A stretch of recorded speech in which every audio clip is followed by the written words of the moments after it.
Assalamualaikum warahmatullahi wabarakatuh. Halo Sobat Spektra, kami dari Teknik Kimia Institut Teknologi Kalimantan akan menjelaskan tentang build up atau proses pembentukan pada alat rotation drum. Sebelumnya, perkenalkan, kami dari kelompok SEMIAP yang beranggotakan Ana Maria Arbata, Aulia Rosyali, Paras Nur Aulia, Ahmad Zainul Mustafa Subhan, Kayonatan. Jadi build up rotation drum adalah proses pembesaran ukuran partikel menggunakan alat berbentuk drum silinder yang berputar. Pada proses ini, termasuk dalam operasi zat padat yang bertujuan untuk mengubah suatu partikel halus menjadi suatu granula atau bentuk butiran yang lebih besar dan juga seragam. Prinsip kerja dari rotation drum yaitu bahan padat halus dimasukkan ke dalam rotation drum. Kemudian drum berputar pada kecepatan tertentu di mana spray binder atau air itu juga disemprotkan saat drum itu berputar. Nah, sehingga karena adanya air yang disemprotkan, partikel saling bertabrakan dan juga menempel di putaran drum tadi. Sehingga terbentuklah suatu granula dengan ukuran yang lebih besar. Kemudian produk keluar melalui outlet drum. Fungsi utama dari rotation drum ada 5. Yang pertama, membentuk granula dari serbuk halus. Yang kedua, memperbesar ukuran partikel. Yang ketiga, mengurangi debu pada material. Yang keempat, mempermudah penyimpanan dan transportasi. Yang kelima, meningkatkan dari kualitas produk. Granulasi drum berputar. Mekanisme pembentukan partikel di dalam drum berputar. Titik masuk. Material, bubuk halus, dan cairan pengikat atau binder diumpatkan ke dalam drum, menyebabkan material jatuh berguling secara kontinu. Pertumbuhan granula, partikel saling bertabrakan dan melekat membentuk butiran bulat atau granul. Produk keluar. Granul yang sudah menciptakan ukuran target keluar dari ujung drum untuk proses pengeringan. Jembatan cair, pembentukan jembatan cairan atau liquid bridge antara partikel akibat tegangan permukaan yang menciptakan ikatan adhesif awal. Nukleasi, tahap awal di mana partikel-partikel primer mulai stabil dan membentuk inti granul nuklei yang sangat stabil. Coalescence dan layering, penggabungan dua granul atau koalisi atau penempelan partikel halus pada permukaan granul yang sudah ada atau layering. Kecepatan putar RPM menentukan gaya sentrifugal pada pola jatuh material, tumbling, pending. Kadar air atau moisture terlalu sedikit menghambat pertumbuhan, terlalu banyak menyebabkan overwetting atau penggumpalan yang sangat besar. Ukuran partikel, luas permukaan partikel umpan untuk mempengaruhi jumlah binder yang dibutuhkan untuk sebuah ikatan. Sudut kemiringan, mempengaruhi waktu tinggal, retention time, material di dalam drum. Selanjutnya ada parameter operasi dan kinerja. Yang pertama ada kecepatan rotasi drum. Kecepatan perputaran drum mempengaruhi proses pencampuran dan pembentukan granula. Perputaran terlalu lambat menyebabkan granulasi kurang efektif, sedangkan perputaran yang terlalu cepat dapat merusak granula yang terbentuk. Oleh karena itu, diperlukan kecepatan optimum untuk menghasilkan granula yang seragam. Yang kedua ada waktu tinggal material atau residence time. Residence time adalah lama material berada di dalam drum selama proses granulasi. Waktu yang cukup membantu pembentukan granula yang baik. Namun, jika terlalu lama dapat menyebabkan penggumpalan atau ukuran granula yang terlalu besar. Ada kapasitas alat. Kapasitas menunjukkan jumlah material yang dapat diproses per satuan waktu. Faktor yang mempengaruhi antara lain ukuran drum, laju umpan, kecepatan putar, dan sifat yang diproses. Yang keempat ada ukuran dan kualitas granula.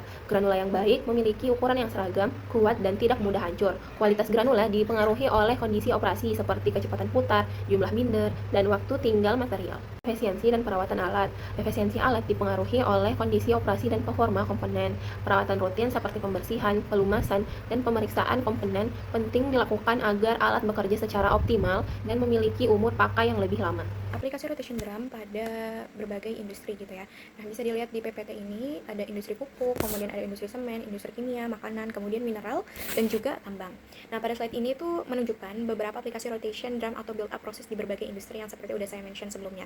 Nah, yang pertama itu ada industri pupuk nih. Industri pupuk itu rotation drum ini digunakan untuk mengubah bahan yang berbentuk serbuk menjadi granula pupuk yang lebih seragam sehingga lebih mudah disimpan, dikemas, dan juga diaplikasikan di lahan pertanian. Kemudian yang kedua itu pada industri semen nih. Nah, alat ini digunakan untuk proses granulasi bahan tambahan atau aditif semen agar ukuran partikelnya itu nanti lebih stabil dan juga mudah diproses untuk tahap berikutnya. Kemudian pada tahap industri kimia, alat ini digunakan untuk membentuk granula dari bahan kimia seperti resin, katalis, maupun senyawa kimia lainnya sehingga material lebih mudah ditangani dan didistribusikan. Kemudian pada industri makanan, alat ini digunakan dalam pembentukan granula pada produk seperti kopi instan, kemudian susu bubuk, dan bumbu makanan agar ukuran partikelnya ini nanti lebih seragam dan juga mudah dilarutkan.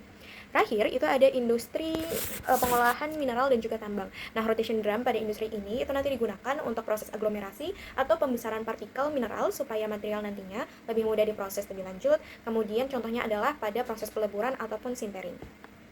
Nah, kelebihan dari alat ini yaitu pertama memiliki kapasitas produk yang besar. Karena alat cukup besar dan prosesnya berlangsung terus-menerus gitu ya. Rotation drum ini sangat cocok digunakan pada industri skala besar seperti industri pupuk ataupun industri semen.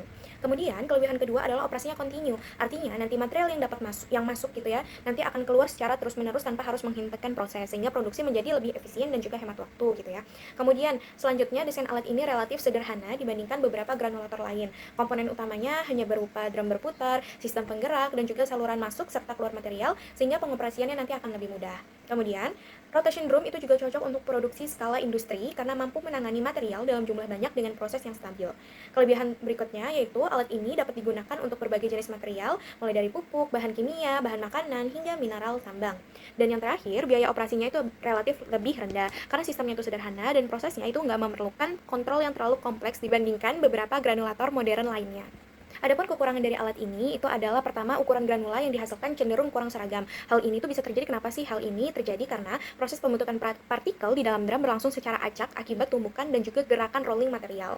Kemudian yang kedua, membutuhkan kontrol kadar air yang baik. Jika kadar airnya nanti terlalu rendah, granulanya sulit terbentuk. Namun, jika terlalu tinggi, materialnya nanti dapat menjadi terlalu lengket dan dapat menyebabkan penggumpalan. Nah, selanjutnya alat ini juga memiliki konsumsi energi yang cukup besar nih. Kenapa sih gitu? Karena drum itu nanti harus terus-menerus berputar gitu kan selama proses berlangsung. Namanya juga di alatnya kontinu ya kan, terutama pada kapasitas produksi besar. Selain itu, pembentukan debu juga dapat terjadi selama proses granulasi, terutama dari partikel-partikel halus yang belum berhasil membentuk granula. Dan nanti debu ini dapat mengurangi efisiensi proses dan memerlukan proses pengendalian lebih lanjut. Kekurangan terakhir yaitu efisiensi alat dapat menurun apabila parameter operasi seperti kecepatan drum, kadar air, dan ukuran partikel umpan tidak dijaga dalam kondisi yang stabil. Lanjut, di sini kita bisa lihat ada perbandingan rotation drum granulator dengan alat granulator lainnya gitu ya. Nah, di sini ada rotation drum, di sini kami ada membandingkan dengan 3 alat lainnya. Pertama ada rotation drum granulator, kemudian ada pan granulator, ada fluidized bed granulator, dan extrusion granulator. Nah, perbedaannya itu ada banyak ya, mulai dari prinsip kerja, ukuran, kapasitas, kelebihan, kekurangan, dan aplikasi. Mungkin yang bisa kita bahas adalah dari prinsip kerja dari keempat alat ini ya. Nah, perbedaannya kalau rotation drum itu seperti yang udah dijelaskan teman saya sebelumnya. Prinsip kerjanya adalah material halus disemprot, binder, lalu digulungkan dalam drum berputar hingga membentuk granula. Sedangkan pada pan granulator, material diputar di atas piringan miring, disemprot binder, dan dibentuk menjadi granula. Nah, pada fluidized bed granulator, prinsip kerjanya adalah udara panas mengangkat partikel, binder disemprot sehingga partikel tumbuh atau granulasi dalam keadaan terfluidisasi. Oke, yang keempat, prinsip kerjanya extrusion granulator adalah material dipadatkan oleh skru, diekstrusi melalui dial, lalu dipotong menjadi granula. Nah, selebihnya untuk ukuran, kapasitas, kelebihan, kekurangan, dan juga aplikasinya itu dapat dilihat lebih lanjut pada PPT berikut. Kemudian kesimpulannya adalah rotation drum merupakan alat penting dalam operasi zat padat, banyak digunakan pada industri pupuk, farmasi, semen, ataupun makanan. Kemudian memiliki kapasitas besar dan juga sistem kerjanya kontinu ya, berarti terus-menerus, sehingga ketika dia kontinu berarti nanti untuk biaya dan juga efisiensi dia lebih oke. Kemudian kinerja alatnya dipengaruhi oleh kontrol kelembapan dan juga parameter operasi dan cocok untuk produksi industri skala besar.